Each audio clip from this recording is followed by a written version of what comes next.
Ladies and gentlemen of Ballet International, I'm so pleased today to have an important artist who is going to make, I think, a beautiful interview. He has been a ballet dancer, a very good ballet dancer, and he started teaching, and he started his teaching career while he was dancing. And so I will let you listen what he's going to explain, because I prefer he explain, and he will explain much, much better than if I do, because probably I will do plenty of mistakes. So our guest name today is Mr. Stéphane Dalle. He is from France, and he has been working in many countries in Europe. May I call you Stéphane directly? Yes, please. But I can tell you also that my career was internationally, not just in Europe, also in America. Oh, good. That was a good point. That's it. So, how are you doing, Stéphane? Very nice. Thank you very much for inviting me this morning. So now you are in Amsterdam, if I understood well? Yes, I am. Okay. So, Stéphane, how did you start ballet, and at what age? I start quite late, actually. I start at 13. With family situation, we moved to city. I was living in a very small village, and because of the family situation, we moved to the city, and from there at 13, I could really start ballet in Saint-Quentin, north of France. Yes. And so you, at that time, you were 13 years old when you started. I was 13 years old, and 1 month later, my ballet teacher in that city could not believe that I never danced before. Yes. So she wrote a letter to Claude Bessy at the Paris Opera, and she said, you have to see Stéphane, and so on and so on. She wrote a beautiful letter, and Claude Bessy answered, and she said that unfortunately I was too late to come to because there was a limit of age to get to the school. So she said, bring him to Paris and try to get him to the conservatory, yes, the National Conservatory, and from there, with his possibility, we'll move maybe to the school later on. yes. But it didn't work that way, actually. This lady brought me to Paris, yes, but she put me to a ballet school, private ballet school, from a teacher from Paris Opera School, Daniel Franck. Yes. And I study back and forth. Yes. I'm taking the train almost every 2 days to go to Paris and try to catch up, because I was quite late to start ballet. Yes. And after 1 year working with this teacher from Paris Opera, my teacher from Saint-Quentin, she said to me, this is not enough for you. You have to go to Solange Golovin, yes, who was a Russian school, and with Vaganova style. And so she moved to this school, and from there, it went very fast. Her brother, Serge Golovin, who actually later became the husband of Claude Bessy, was nominated to be teacher in conservatory at the National Superior Conservatoire de Paris. And from there, I moved to the conservatory. I stayed there for 2 years. I did the Prix de Lausanne, and I got the prize. I got an invitation to do a summer course at Boston Ballet with Violette Verdi. She was the director of Boston Ballet. And during the summer, she said, Stéphane, why don't you go to the ACB School American Ballet in New York, the New York City Ballet School? And she made me doing an audition for the school, and I got a scholarship straight away. So I resigned from the conservatory in Paris. Yes. and I stayed in New York for 1 year. It was in 1984, 1985. Then I got my first engagement with Karlsruhe in Germany. That's beautiful, beautiful to hear. So one question, in case you would have had another situation, you had the chance to find the teachers who told you, you go there, I will help you to make an audition. But there are many young dancers who don't have this opportunity to find the good teacher, and they have to struggle themselves to pass the audition. So you see the two differences. Maybe you had more chance to have, you know, a protection from a teacher, and while other dancers didn't, because not often they are accepted when they don't have, you know, a letter of recommendation or a help from someone. Do you think that is a good thing of not having a teacher who can help you? I cannot give a clear answer. It's part a little. I do believe on destiny. I do believe that I receive some guidance from I don't know, the divine. I don't know. I must say that my parcours is very, very. I have just luck after luck. Yes. So I got the people on my way.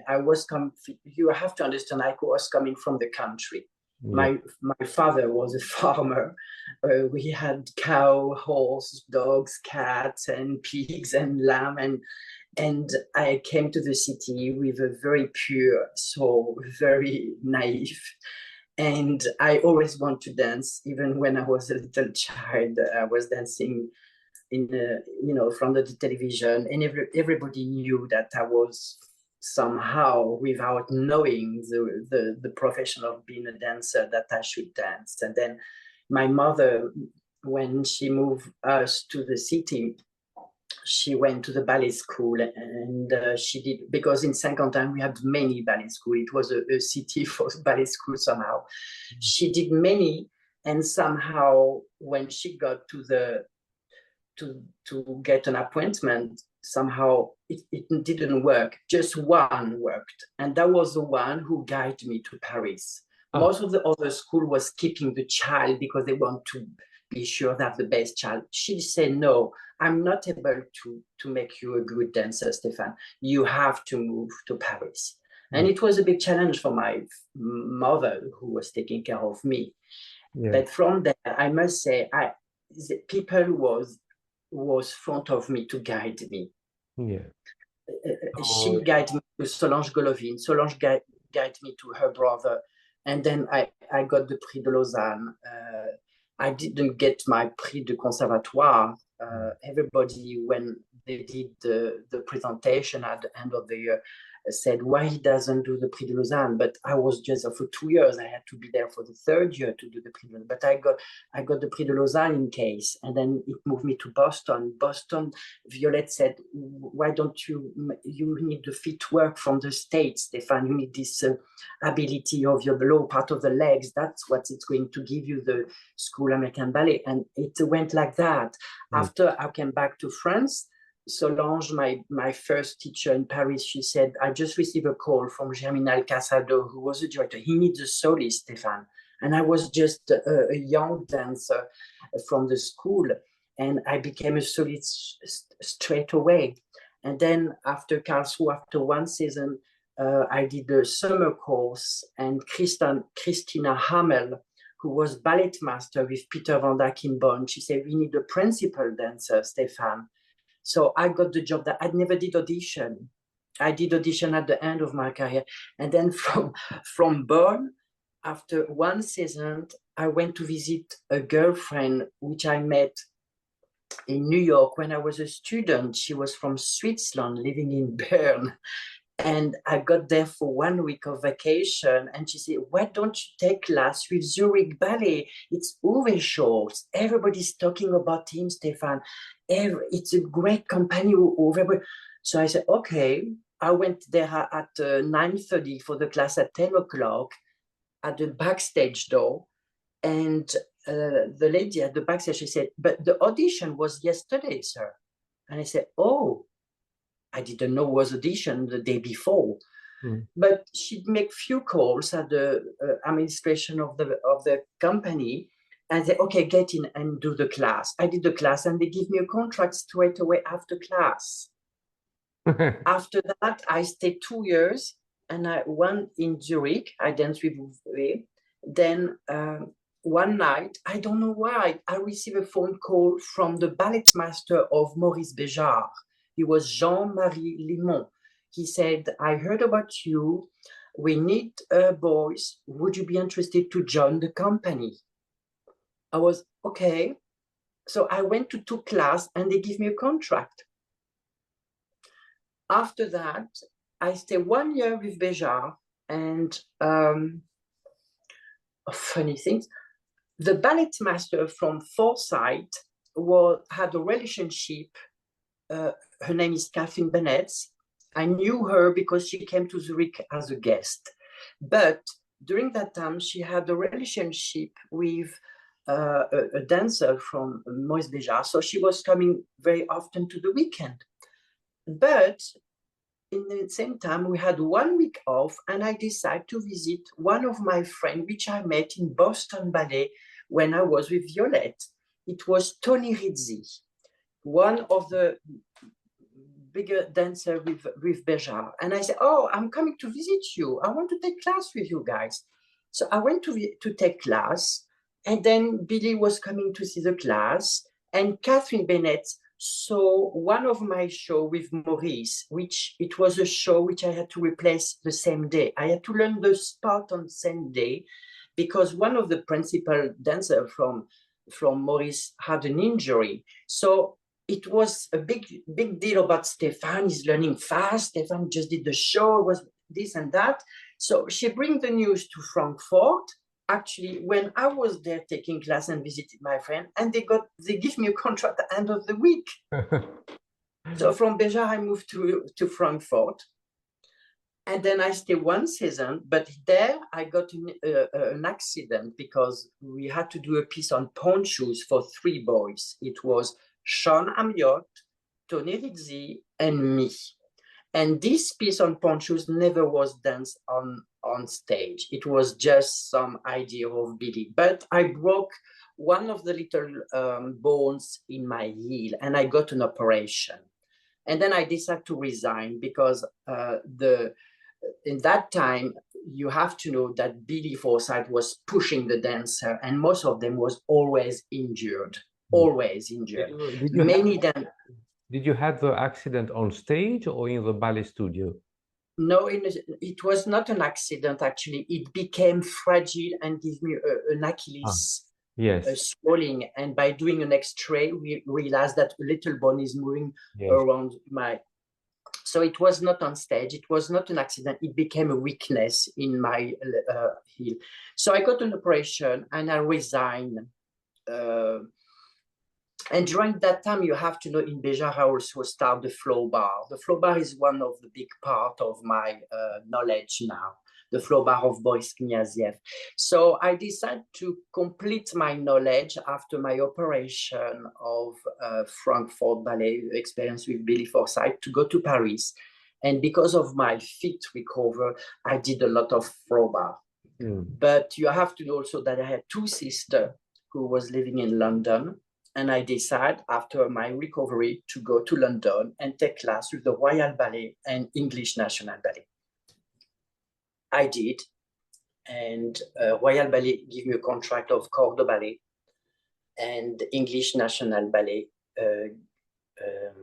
I took class there, and they gave me a contract. I think it was a solist or a half solist or something like that. So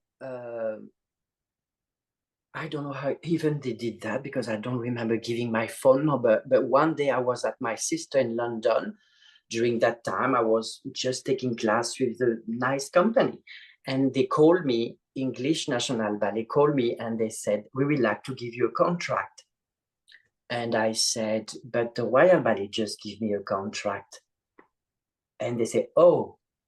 And they say, okay, we call you back in a few minutes. And they call me back in a few minutes, and they give me the contract of a junior principal dancer. So I took straight away the contract with the English National Ballet. How did the Royal Ballet reacted when you said, I'm leaving for the English National Ballet? I don't remember the reaction of them. I don't remember. It was exactly in the 90s. I don't remember how they react, but it was, I suppose it went okay. It was Anthony Dowell, Anthony Dowell. He's a very good dancer, Anthony Dowell. Oh, he's one of my, with Michael Denard, Anthony Dowell, they were in that time my, the one I would like to be, They are this beautiful quality and very elegant, very elegant.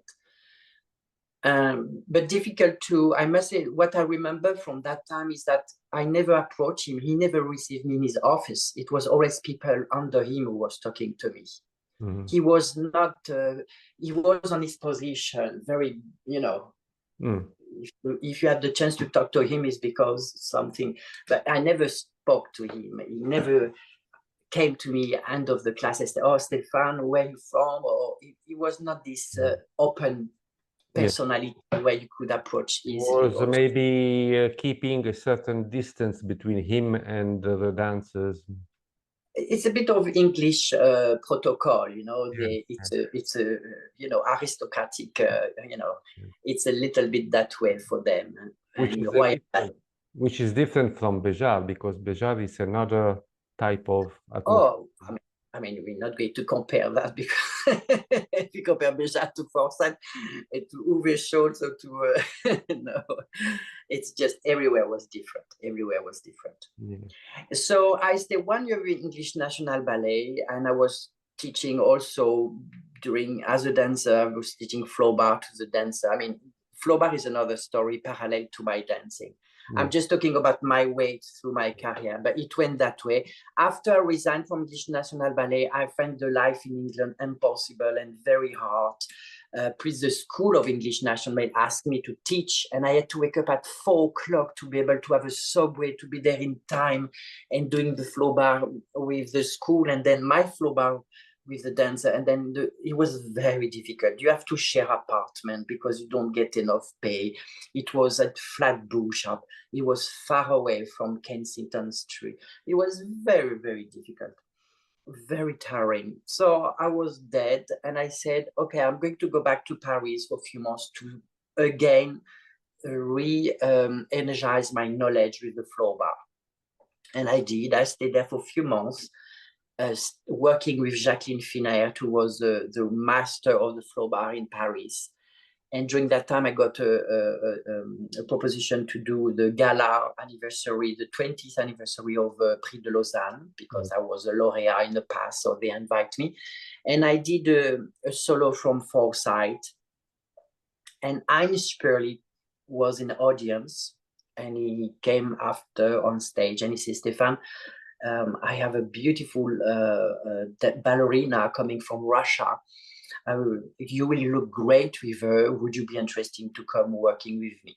He was in Düsseldorf at that time, Heinz Sperli.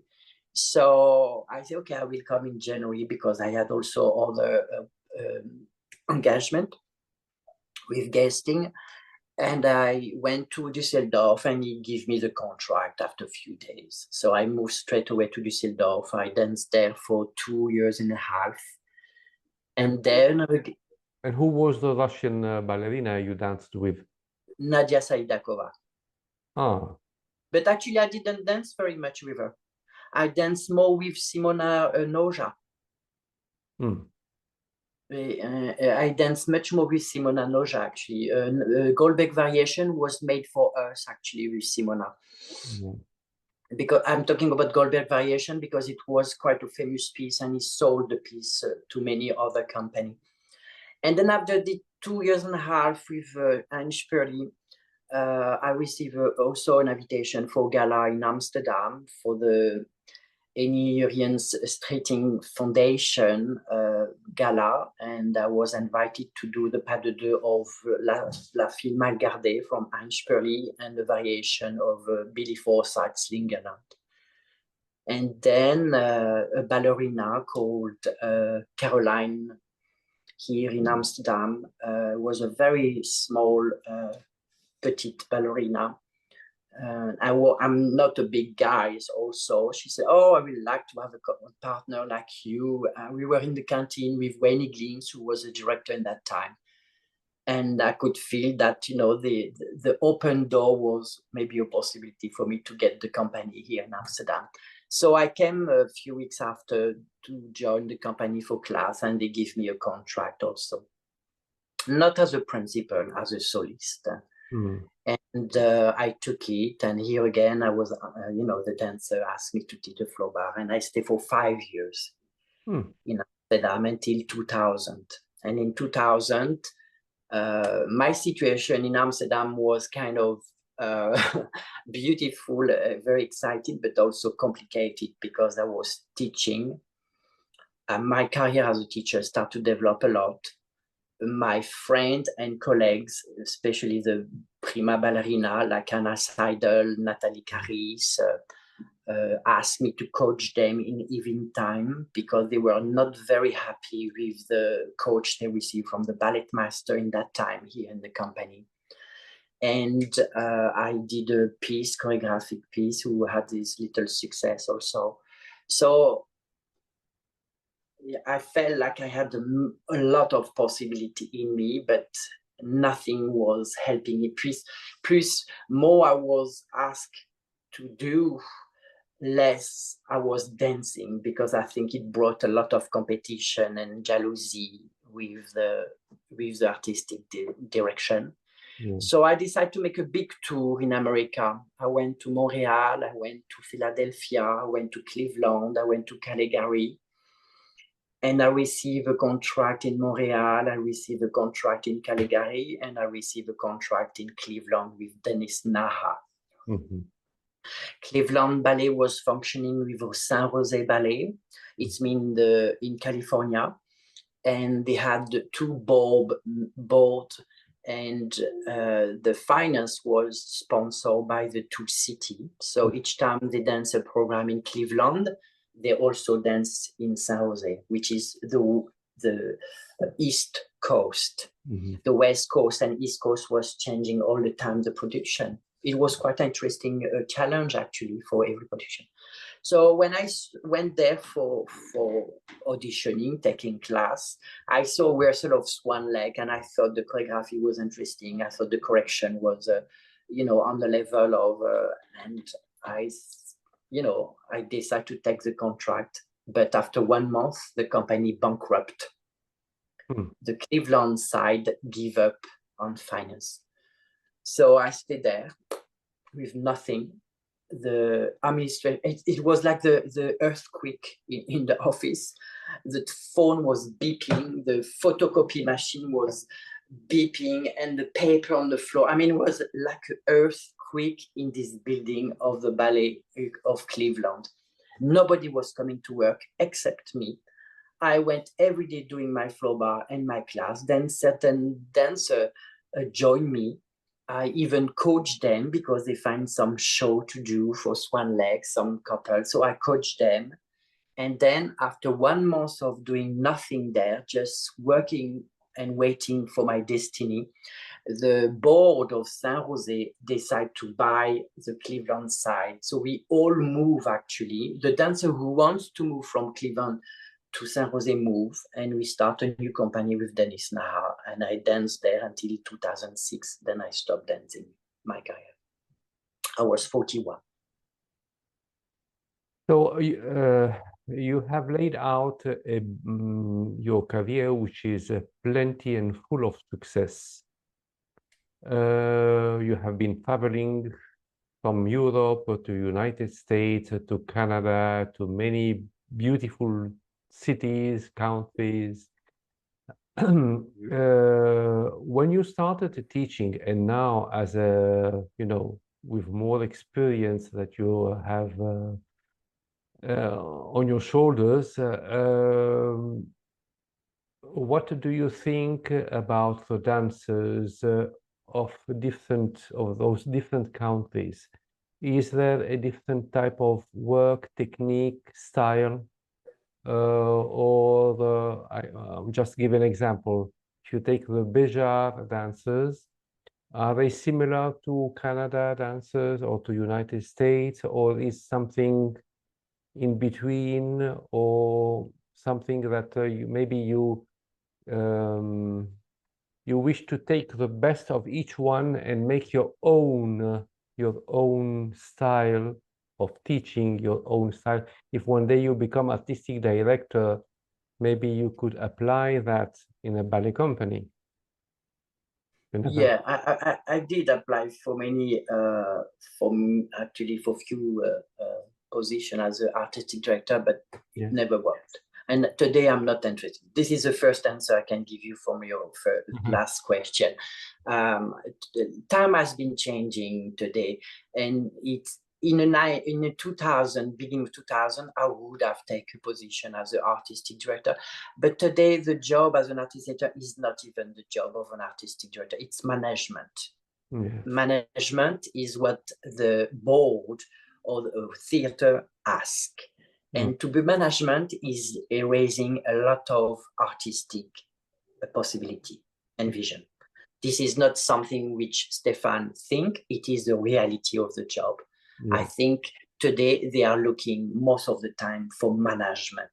Rarely you have situation like Paris Opera or big national company.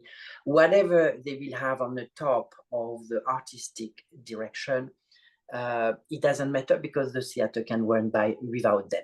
That's the different thing. What they do, they can really give an artistic vision. But this is to answer your last question. And then you were talking about, for example, Maurice Béjart, the style or type of dancer to compare to Canada.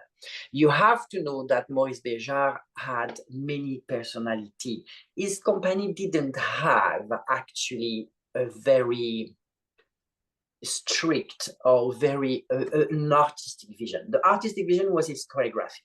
You dance Béjart the whole season and nothing else. But he knew how to use different type of dancer, coming from different type of school. We had ballerina who was very classical. We had guys who rarely could dance classical ballet, but he loved them for who they were looking. He had a guy from Japan, and he was looking like an amateur, but he fell in love with this guy, and he gave him a contract as a dancer. That's the way how the company looked with Maurice Béjart. He had type of dancer, which you were looking at them, you said, wow, what is he doing here, this guy? He doesn't even know how to do a step of ballet. But Béjart used him maybe more as an actor. But he gave him a contract of that. So that was the style of dancer you could have in Maurice Béjart. It was a full of a bunch of dancers qualified for what they could give and energize the creativity of Maurice. That was Béjart Ballet. Now, after I understood through your question, another question that when I am teaching, if I use I understand very well your question. If I use the whole side of my experience with different country, because you meet different school, and sometimes when you move to place to no place, the teacher from Paris, and if you go to New York, they will ask the completely opposite correction. They will give you the opposite correction.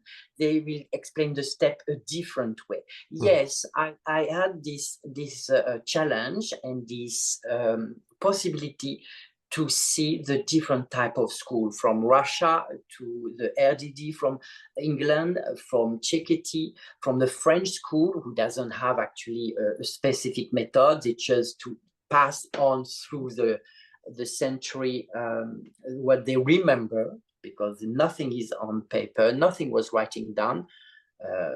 Vaganova, yes, they wrote it down.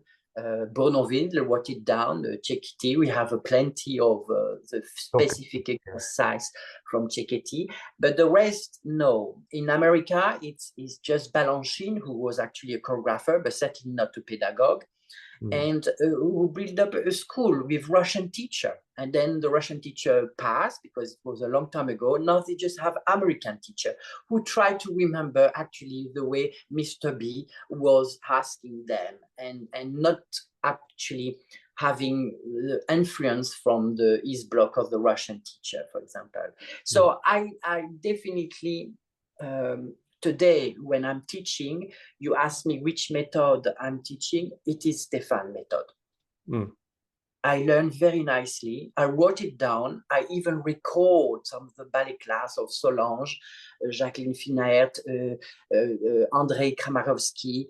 I have a lot of recording from Stanley Williams. And I just hear the music. And by hearing the music, I see the step. I remember the step. Plus, I wrote it down, many things. Yeah. You have to know then, because I started at 13, my first ballet teacher in Saint-Quentin, she said, Stéphane, write it down, the exercise you learn in Paris. And then I was coming back on Saturdays in Saint-Quentin, and we did all of them with the school of Saint-Quentin. And that gives me the automatic way of, when I lack someone, when I lack the knowledge of someone, I write it down. And that's the way today I teach. Sometimes in one exercise, I could put a little bit of Stanley Williams, a little bit of Solange Golovin, and a little bit of another teacher. Or sometimes, you know, I just do, oh, I remember this exercise. That was excellent, and they're going to like it. But I do not, and plus I find that also, this is a critique I'm going to pronounce now. Life is full of possibility. Life in general, yeah. Life is, you know, you have if you live in France, it's definitely a way. You eat something else in Italy, you go to Spain, you go to Czechoslovakia, you know, you go to Russia. It's full of richness of many things. But in Russia, we behave that way. In France, we behave that way. In England, we behave a different way. You go to America, they behave a different way. It's just a richness of a completude of beingness. And ballet is the same. Ballet is the same. It's life. And I cannot today, most of the people, they ask me for diploma. For example, I could never do diploma from Vaganova school or from the French school, or I would argue all the time with the teacher who would try to teach me because they will not know my knowledge. They will not know what I learned in America. They will not know what I dance anyway. And that find limited. It's give me I cannot learn ballet through somebody else now today. I'm sorry.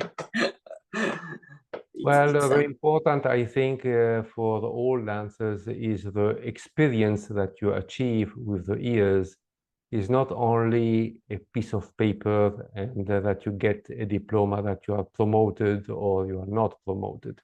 So unfortunately, on modern times today, everything is based on your CV, on your rich resume, what you have done and what how many diplomas you have, but they don't look to the personality and to the technical skills of a person, everything is based on the experience, because every day, either in dancing or in teaching, you build up your own experience, which is very important. Yeah. So returning back to the floor bath, do you usually give the class floor bar before the ballet class, which is the bar work and center work, or you do it afterwards? I do recommend to do it before class. As a stretching, as a warm-up, I mean. It's more than a warm-up. warm-up. I do not like the word of a warm-up. A warm-up is few exercises to, to prepare your body for the ballet class. It's more than a warm-up. It's really, the flow bar of Boris Kniaziev is very specific. You have to know a little bit of the story, how it did start. Boris Kniaziev was a normal ballet teacher in Paris, but somehow he had some trouble with the state because he never paid tax. So he had to move outside of the country, and he moved to Switzerland in Lausanne. He took this beautiful apartment, and the landlord said, you do what you want, but you don't put any wall, you didn't destroy the wall on the side. And in that time, center bar was not existing. So what he did is that, okay, we're going to do the bar par terre. It's mean on the floor. On the floor.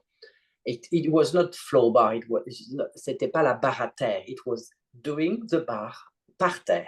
That was the first nomination. He did it, he built some exercise, and he started to see the progression, the turnout.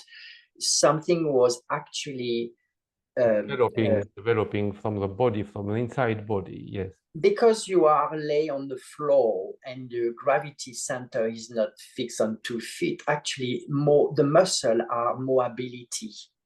So they accept much more actually the hard work of studying ballet.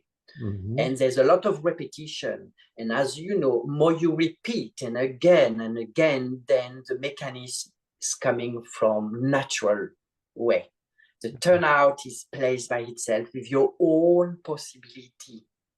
Because even today, when I see some of the teacher, they use the floor to push the turnout, and actually the jaw are twisted, and then there on the floor bar you can't. You are facing your true physic, natural possibility, and from there, everything's making sense afterwards. I remember the sensation of my few first class, and certainly my spine was straight, and I felt walking in the street like I was not touching the floor. Something was levitating me in my body. And I started to develop that in me, and my dancing changed completely. The clarity of the between step are the one to give you the elegance and the liaison between the virtuosity step. Actually, glissade, pas de bourrée, enveloppé, détourné, assemblé, soutenu, dégagé, tour. This is the between step, was making sense to give the power for the bigger steps. And one thing I realized, now it's time by time, but the flow bar is more than a posture, because most of the time I hear or I see what other teacher from flow bar explain. It gives you strength and the turnout, it gives you the muscle ability, the suppleness, and the core work, your stomach, your hamstring. But actually, I now with my doing flow bar every day, I'm past this explanation. You do Pilates, you will do gyrotonic, you will do Alexander technique, you will do power play, you will do gymnastic, yoga class, all these things. You will get stronger. It's very good class, excellent to build up a structure, muscle, and everything is, there's a Feldenkrais and all these things. Now there's a new method called soft bar. I mean, every 2 or 5 years there's a new technique to help you to dance better. But the only technique will give you a really sensation of who you are with your possibility and respect, musicality, coordination, and sense of connecting yourself to now we're going to take another level of the art. I always explain in my teaching that you are a tube of 2 energies going up and down from the universe down to the earth. When you are aware of this connection, that gives you the true meaning of dancing. You have a physique, yes. He needs to be able to do a lot. But beside this physique, you have the etheric level, the spiritual magnetism, who give you the magnetism to go on stage, to open your heart to dance, and the magnetism with your eyes, with your focus, your charisma, who will come through a role of dancing Romeo, a prince, or even the avant-garde. Everything has to be connected for me with the who we are, not just physique. That's why flow bar of Boris Kniaziev, for me, it's not a method to build muscle or turn out. Or yes, it gives that, but there's another level when you practice, you find this connection in you, and that's the most powerful method for me to be a really true dancer. Yes. I totally agree with you, totally agree. Everything you have said so far is 1000% correct. Thank you. if you say so, thank you. Because I also teach, I started teaching very early, as you did. I started ballet and also gymnastic with my mother, and she was teaching a different type of a floor bar, not like Boris Kniaziev, but it was something similar. Now, with the years that my mother, she's not here anymore, I have modified many things and applied a mixture between yoga and floor bar, in order that to control the easiness and the effort without killing the body, without having injuries, and controlling also the mind through each movement, because it's only the mind who can control. If you do the same exercise with your eyes open, you will feel something.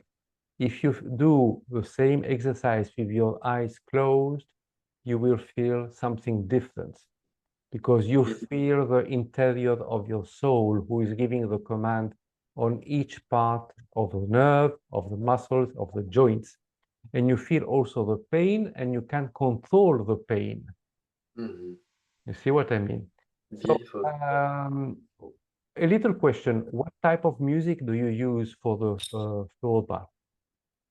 Piano, Piano. like it's a ballet class. It's a ballet class. The beginning, there's a stomach work, but it's made with ballet position and ballet movement.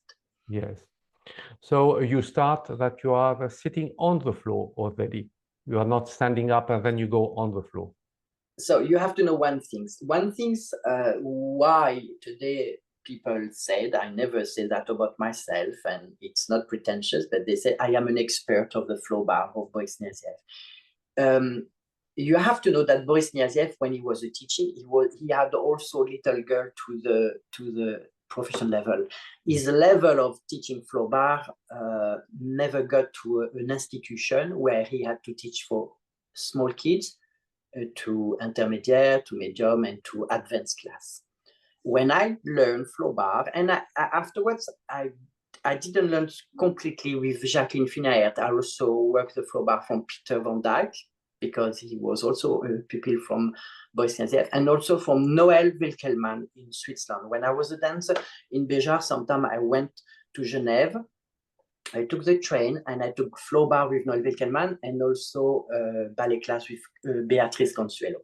But to explain that is that when I stopped dancing in 2006, I had a lot of knowledge with the floor bar. And I said, I need to record that on video. I was in California, in Ballet San Jose, before I stop, because I'm going to forget all my knowledge. So I said to the dancer, without telling them that I was going to stop, I said, from now on, every week, I will teach one floor bar. And from Monday to Saturday, Saturday was the day off. Monday to Friday, I'm going to teach one floor bar, and at the end of the week, on Friday, we're going to record it. And I did that, and I have now 4 DVDs with 36 floor bar. it's specific because sometimes you have the 4 first exercise who are similar, and then afterwards you build up a class with retiré, so it will be also retiré with battu entre chats. You do grand battement retiré also with. So the class has a continuation of meanings. Sometimes it can be flex, sometimes it can be toes, sometimes it can be in out. I mean, there's meaning of many possibilities. Sometimes you turn even on your side. Rarely, I don't like the class of Flo who starting actually doing the Jane Fonda. I call that the Jane Fonda combattement because she was the one to put that on television. But rarely I do this type of exercise.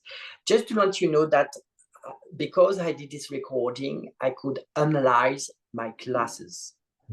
When I was asked to teach like an institution like John Cranko Ballet School in Stuttgart with the small, I thought my exercise should fit the small kids.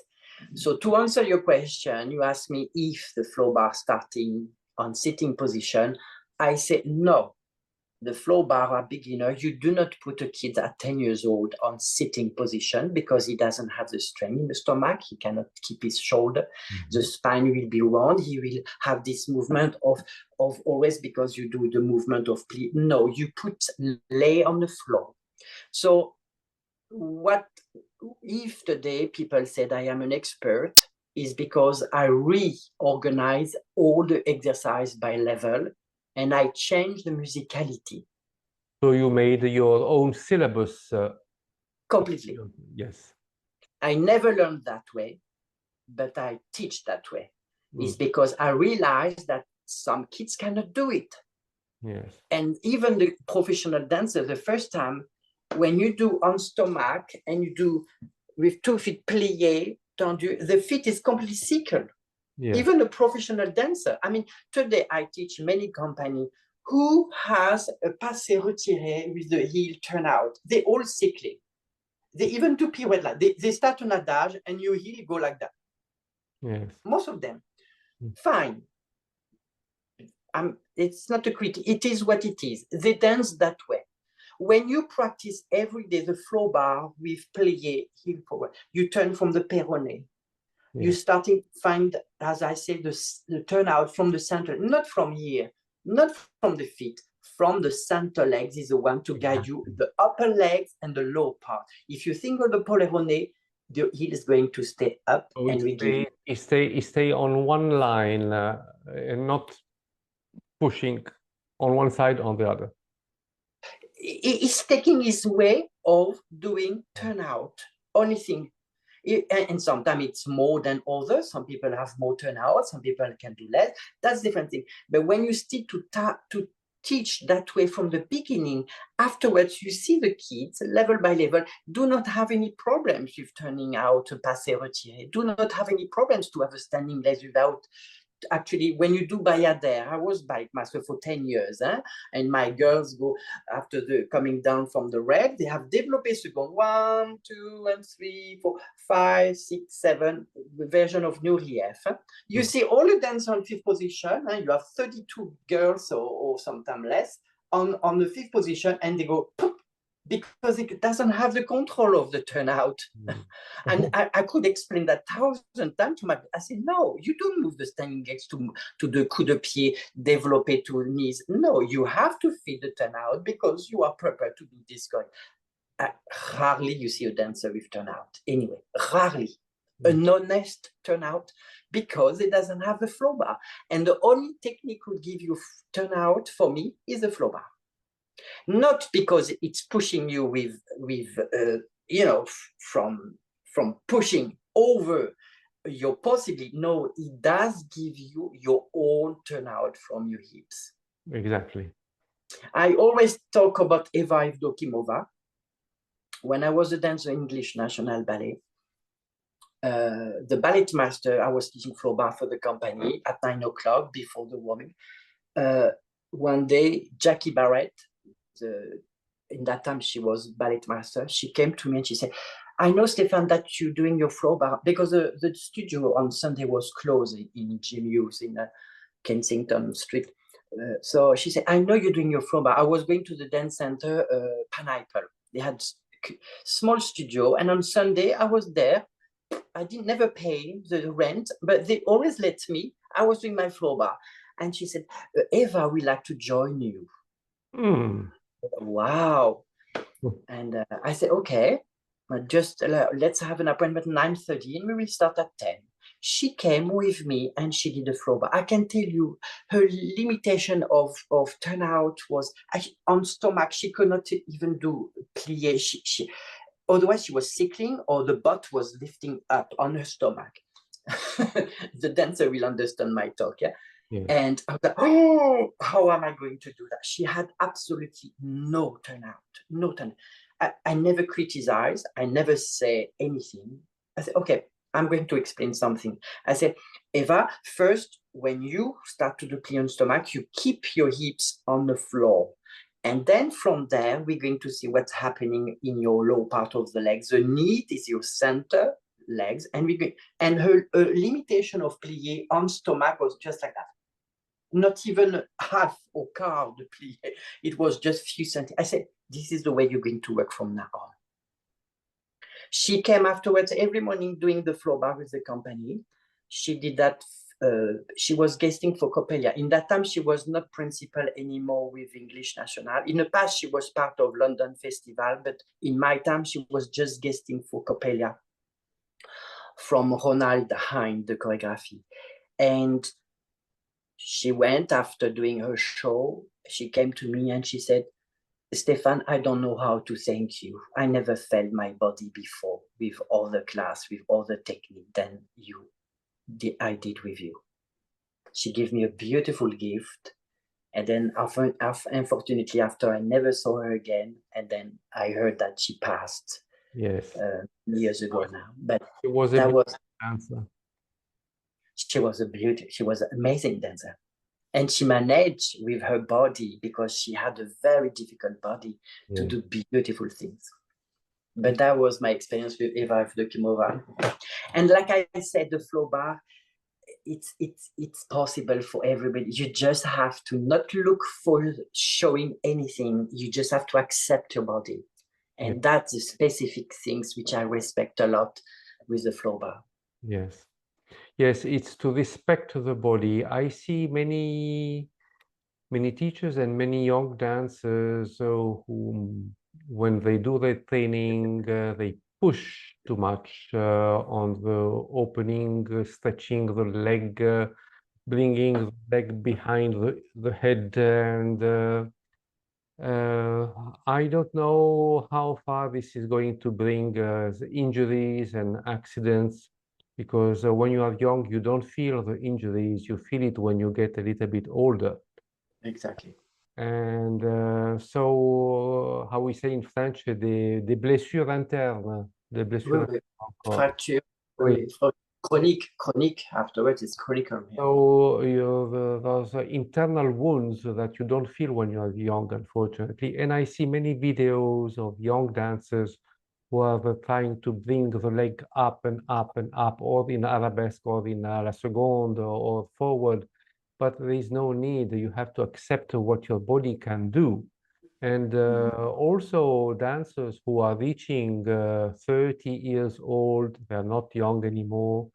You feel that your body is changing, but you have to accept this challenge and adapt yourself to what your body requests, not to what the technique requests. You go as far as you can, but without pushing, because there are many accidents, unfortunately. What do you think as an expert in as a teacher and a skilled dancer? What do you think about the progressing ballet technique? You know, those classes they do the class with the big ball. They sit on the ball, then they open the legs à la seconde, and they do a sort of acrobatic movements. Do you think it's a good thing, or what is your opinion about this?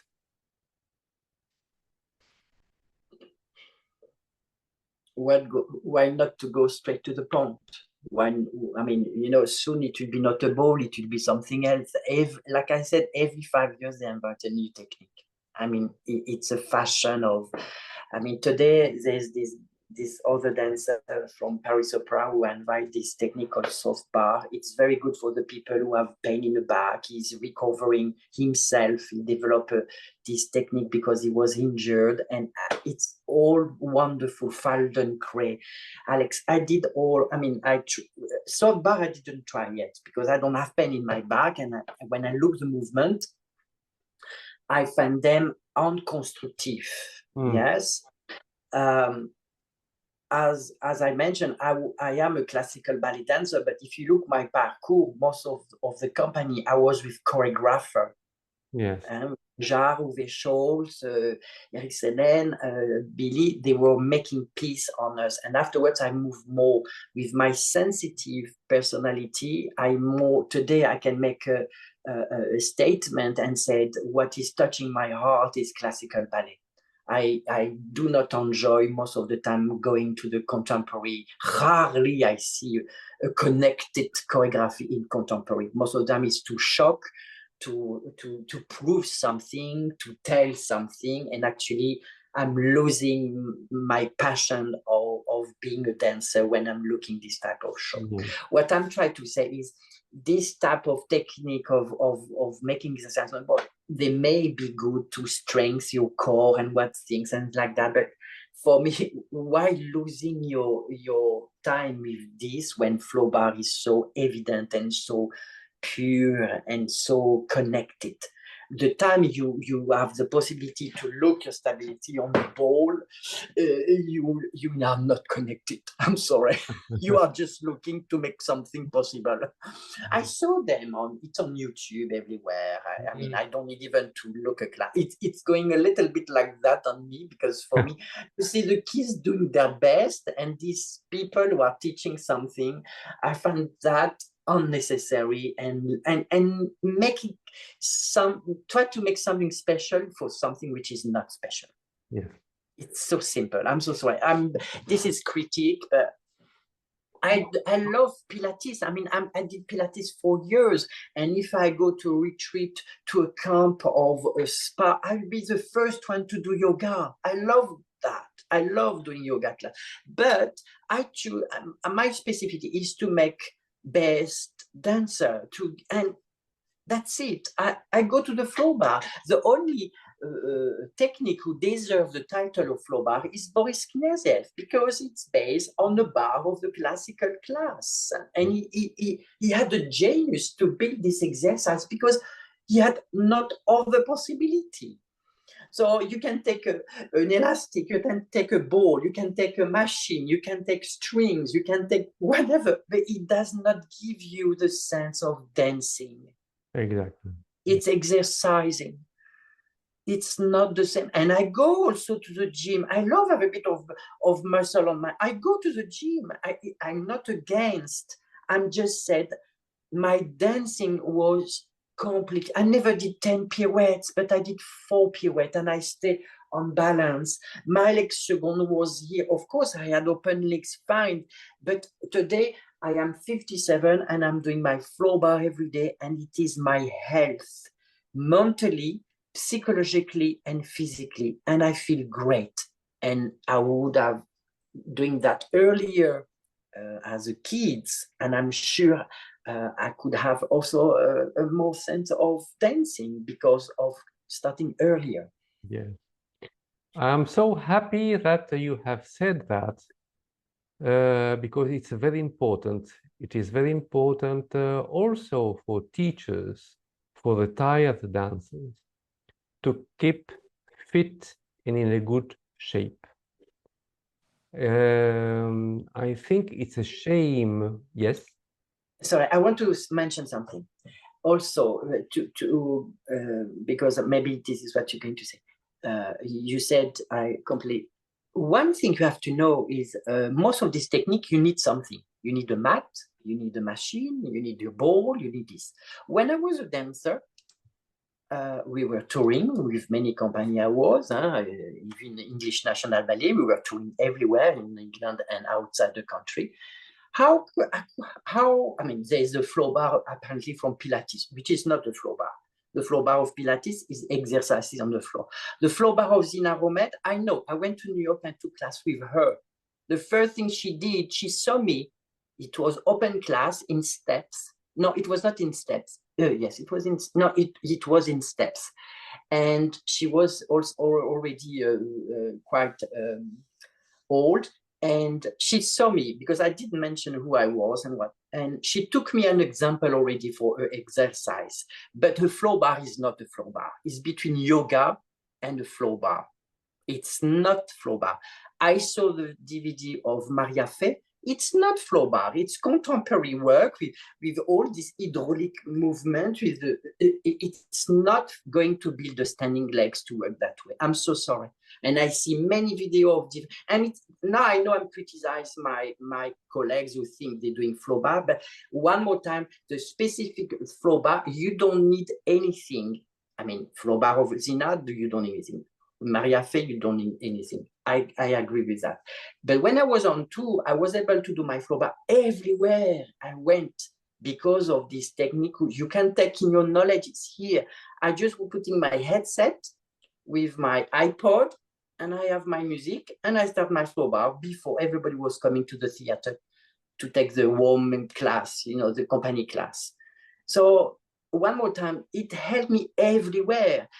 I was in a dressing room on marble, on carpet. People say, how you should do floor bar? I said, manage to do everywhere. Even if the floor is cold, you put a bit more jumper on your legs. And I did, even if it was very cold, it was very warm, I did my floor bar everywhere in a theater. Sometimes the technician say, oh, Stéphane, you cannot stay here, please. So I had to find a corridor somewhere in the theater, in the foyer in front of the public. And people was cleaning and look at me like I was a mad dancer doing this exercise. This is my life. I did that everywhere, but I did my flow bar everywhere. Not with a machine, not with a ball, to talk about your ball technique, not with an elastic. No, I did flow bar. Good. That is very good. I'm so happy to hear that. Really happy to hear that. Stéphane, have you ever had the opportunity to have your own ballet academy or dance school or teaching your own for your own? No, this is something which in one more time you ask me why I'm not ballet director today. It's because time has been changing enormously. I'm sure if today we were in the 80s, I would have the courage to open my own studio. I think in that time it was more possible to have a structure financially who could help you to, but today it's too risky. And I, of course, had the possibility to present my CV and my teaching to many institutional schools. I don't want to even mention any names because they are so famous and they think they're doing a great job or they think and this and that. But nobody. John Cranko Ballet School, the director Tadeusz Matasz invited me for 8 years when I was still a dancer between 2001 to 2009. I was there for guesting twice, most of the time twice, and even teach the company. Actually, with Reed Anderson, when he was still the director in Stuttgart Ballet, he invited me to teach the company also. And so there, after going so much, I could feel that the school got my technique pretty well. I could feel the student, but he never gave me the boys. He gave me the little boys, but Pestov was the main teacher at that time, and they never give me the boys. They always give me girls and just the little boys.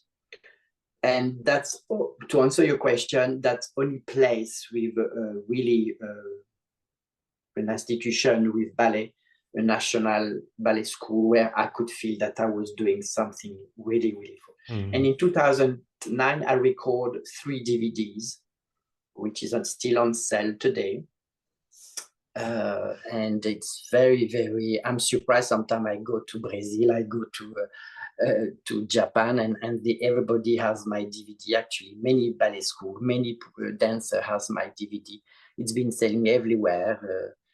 And where can people find your DVD? They have to go to, on one word, dance online, DANCEONLY and you have a website where this person, he's my producer, he's in Glasgow in Scotland. His name is Glauco. He's Italian actually, and he's taking care of selling my DVD. He's selling also the other method from different technique, but he's only one today. Before I was selling in Paris Opera boutique, I was selling, but time change, director change of the boutiques, and afterwards they doesn't know very well. And plus DVD today are old-fashioned. So now when you go to the website of having my DVD, you can also download on your phone. But like I said, I prefer to sell the DVD because you have an interview. And there's 2 classes on the DVD. You have one class where I give explanation, and one class I do a run of the class. When you download, you don't have the explanation. It's just commercial. So it's practical for the people who knows my work, but otherwise I always say it's better to have the DVD. Well, but I think the explanation is very important also, because people will have a better idea and concept of the type of your work you do. And DVD, I mean, you can have a DVD player still today. It's not something which is impossible to find. No. Many people still have DVDs. So, and do you still do your training every day? Do you follow a special food regime, or you eat everything? When I was a dancer, I was definitely more strict. First, my mass musculaire, my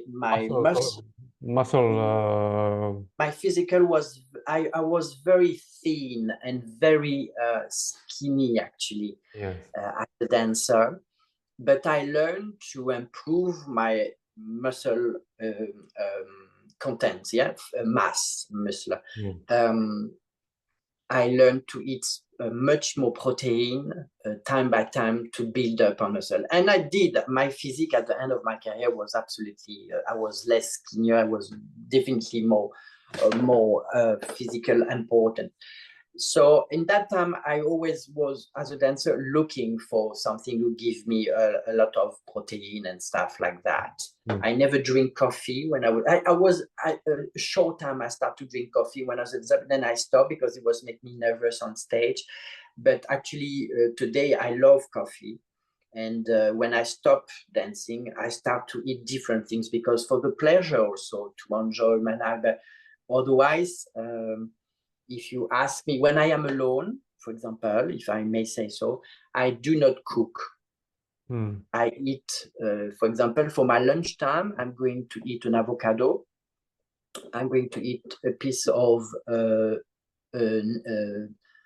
Holland cheese. The Netherlands cheese are the best one because it's structure, it's not fermentation like the French camembert, all these things. I do not recommend that, but the Dutch cheese are very good for me. A lot of peanuts, a lot of almond, an apple. I will eat an apple for my lunch, and that's it. And tonight, in the evening, I make an omelette with a little cracker of corn and a bit of cheese and a banana. This is what is my, most of the time I do. Yesterday I went to a restaurant with a friend, for example, then I eat chicken or that, but I do not cook meat when I am alone, no. I can make you a French cuisine. I love cooking, but that's because I have friends coming over with a good glass of wine. But otherwise, this is my diet on the daily time, So especially when. I'm sure that you don't smoke and you don't drink alcohol. Oh, I love smoking, but I don't smoke because it's bad for your lungs, but I love smoking. What it doesn't make a good cigarette, which is healthy for yourself, will bring you vitamins. I love cigarettes. I love having a cigarette. I did smoke for 1 year, but one day it was after sleeping here in Amsterdam. I remember in the canteen after my show of dancing, Sleeping Beauty, the Prince, I took a cigarette and I put it back, and I never smoke afterwards anymore. But I was talking with a friend the other day. They were asking the same thing. You don't smoke, but for example, I had a friend in Toulouse, where I was my last position as a ballet master in Toulouse, in Ballet du Capitole. I had a friend in town, and he said, "Oh, can I come over?" And I say, "Yes, I have a good wine." But I said, "Bring your packet of cigarettes because I'm going to smoke with you." He's a smoker. So sometimes I did 2 times with him. I was smoking more than 1 packet a night with a good glass of wine. And the next day, I'm not smoking for 6 months or for 10 years. I don't know. I will not smoke the next day. But I can let it go for 1 evening. I am exactly a little bit like you because I also I kept a food regime as when I was younger. Yeah. And for lunch, when people listen what I eat, they say, "But how can you survive? You are completely crazy."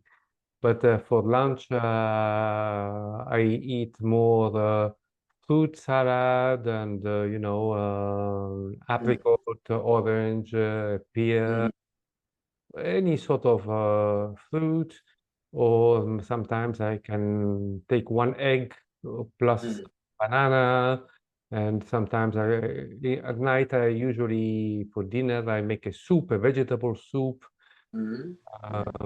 which is very good. And sometimes I swap, I eat a little bit more in supper instead of lunch. It depends also what type of work I do and what type of training I'm doing. But I feel much better when I eat less. Because when I eat too much, then I feel it on my stomach. I feel it on metabolism, which I cannot concentrate during classes. Yeah. You feel sometimes sleepy. You don't Oh, feel yeah. condition. Oh, no.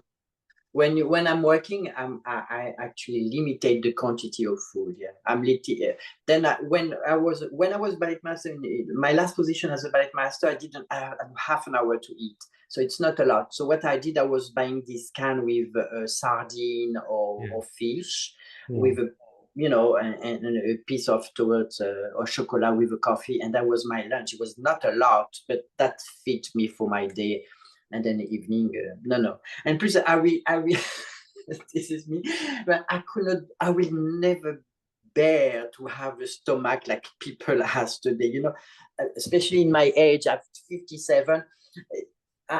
Sometimes I said, "Oh, no, my stomach is too big. I could not bear having a stomach. I could not." That's because I was a dancer, I suppose. Yeah. I could not really do it straight away a diet.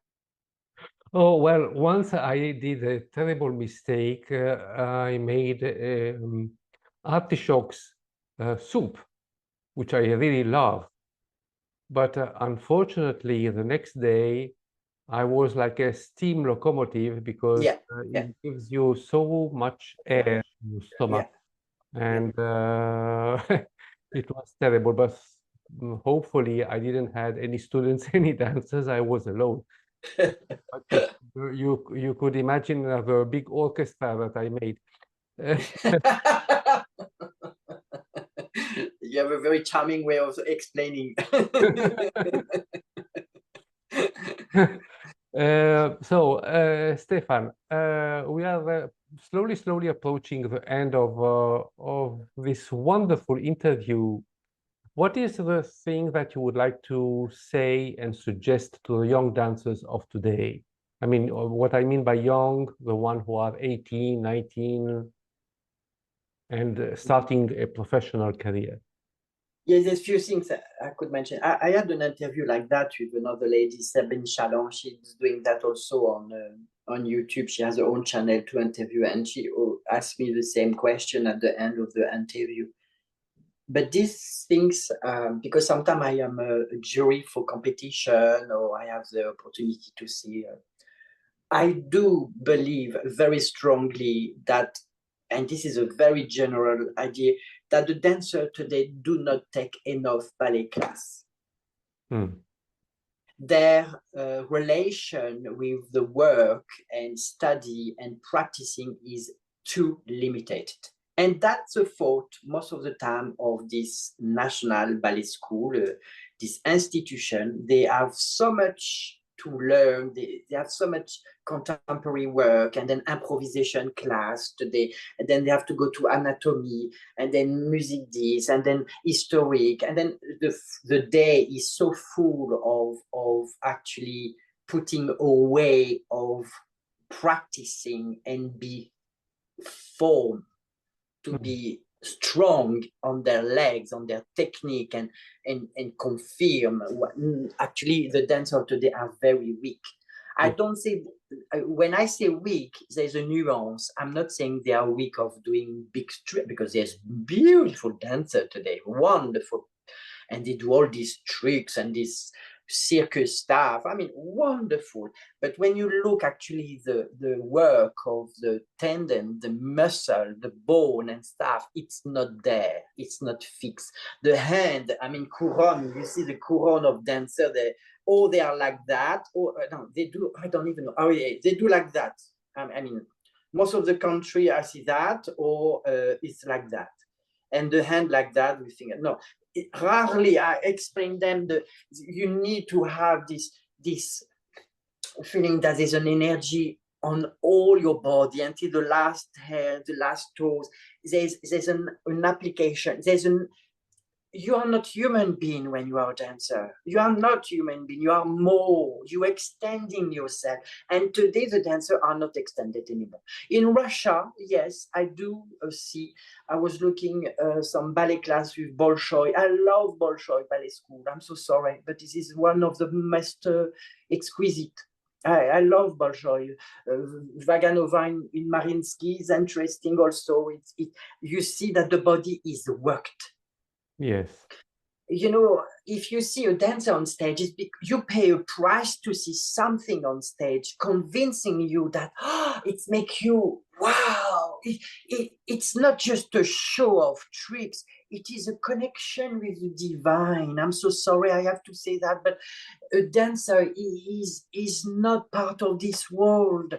You can, of course, you have to cook, you have to wash, you have to do your daily time, but you are extending yourself to such a level that you make us dreaming. You make the public dreaming. That's why I don't like contemporary, because it doesn't make me dreaming most of the time. I'm today, you know, I don't care what I say. Before I was be careful, but today I'm so in touch and convinced about my feeling that people can think anything they want, but I'm so sorry. I've practiced everything. I did everything. And I'm so convinced that the only thing is matter is a connection. And I want to say, to answer your question, that you need to practice much more ballet class, flow bar if you want, but ballet class. Then you're going to feel this momentum of, wow, who am I today? I felt this. I never felt this rond de jambe before. I remember discovering this moment where I reaching a point that, oh, I got it. I got it today. But today I see the dancers, it's like they're moving, and rarely I see a ballet class in a school. I was invited in Paris Opera in January, but rarely I saw something was making the kids with oh, wow. Yes. No, I don't see that anywhere. Or sometimes it's too much, then they build big muscle, or sometimes it's just, I'm sorry, I don't see that. The second thing I want to finish, if I have time, that I recommend for professional dancer, to be sure you stop dancing when you are healthy and in a great shape of your dancing. Do not let injury, accident, or pushed away by the young generation because you are at the end and you're getting older. Always finish your career, whatever you decide to finish, in a great shape mentally and physically. Because if you have any frustration, any unclear statement with your beingness, you're going to regret, because you're going to carry this frustration or your next chapter in your life. This is, for me, very important to recommend to the generation as a dancer. Yes, I understand your words perfectly, because I stopped dancing. I never became a soloist. I was always a school de ballet. But I started teaching also very young. And also my teaching at that time when I was young wasn't perfect. And I can't really say if it's perfect or good today, but I still keep developing and learning, because there's always something learned and to apply in your work. But when I stopped dancing, it's the moment I had 4 injuries. So, but they were not due to ballet. Well, I was walking in the street once. I fell from the scooter and I nearly broke my leg and my knee, and so it took a lot of time. But I was teaching. But then when I started, I was teaching, and I had this accident. It was dramatic, because I had to show the steps. And when you have to show the steps, explain the steps, and you have an injury, it's different feeling than when you are dancing. Because when you are dancing, you stop and you wait. But when you teach, you cannot wait. You have to teach. And so this is a time where I was working very much on this gymnastic. So this is why I understand you very well, what you say. Very important. It's very important, yes. So you have never been working in Russia? I was part of a group as a dancer. I was part of a group organized as a teacher. No, I teach in Donetsk, because, like I said, again, I was invited from Gala des Étoiles, organized by Vadim Pisarev during the 90s with my partner Yumiko Takeshima. I was invited in Ukraine. We did Odessa, we did Kiev, and we did Donetsk. He was afterwards the director of the company there. And in that time, they asked me to teach the school. Otherwise, I never was invited. I know they have my DVD in Bolshoi, because I am in touch with Zhenya Obrazova. Her mother taught her flow bar, and one day she made a comment about my DVD. So, and now, because of what's happening with the political reason, I know that during the COVID also, they were practicing my DVD at the Bolshoi, and I suppose maybe at the Mariinsky, I don't know. But I don't have any connection, and unfortunately with the political situation today, and that's making me very sad, actually. Maybe I will never go there. No, I'm sure that the situation will get, maybe not soon, but a solution will be found. I hope that there will be not too many dead people, and because unfortunately politics is destroying everything, and there are always innocent people who are paying. And also in the world of ballet, there are a lot of dancers who have to stop ballet for the war. So I do hope that a good solution will be found, and if people can help, they help. You see. So we must have faith, and I'm sure that something will come. Yeah. But it's a shame, it's a shame that we are living in this situation. War is not, you don't achieve peace with war. I love Russia. I love their commitment. Yes. They have commitment when they're dancer. Yes, which this is in the blood, is in the soul. I mean, you take Russian people, you take Ukraine people. They have dance in the soul. They apply the technique. They apply everything they do is with great love for ballet. Yeah. So it's a shame that a war destroy and divide people like this, because ballet doesn't need war. No. Art doesn't need war.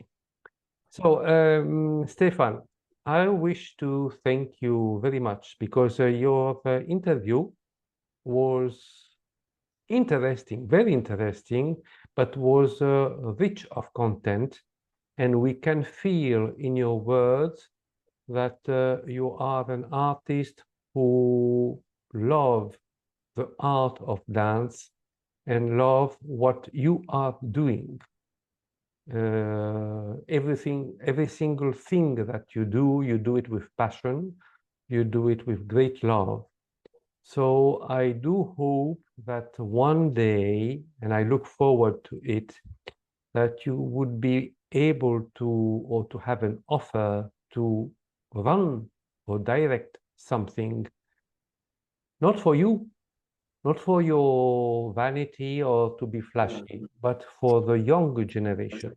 Because with the greater technique, with the great experience that you have, you could become a new Béjart, you could become a new Roland Petit, you could become something new for the ballet, and ballet needs people like you. Thank you. You see what I mean? So, Mr. Stéphane, we are going to end now, and I wish to extend my sincere thanks to you for participating to this interview. And also, I wish to extend my sincere thanks to the audience, and I look forward to positive comments on YouTube or on Ballet International Group on Facebook. So you stay online for a little moment. Thank you, ladies and gentlemen, for watching this interview with Mr. Stéphane Dalle.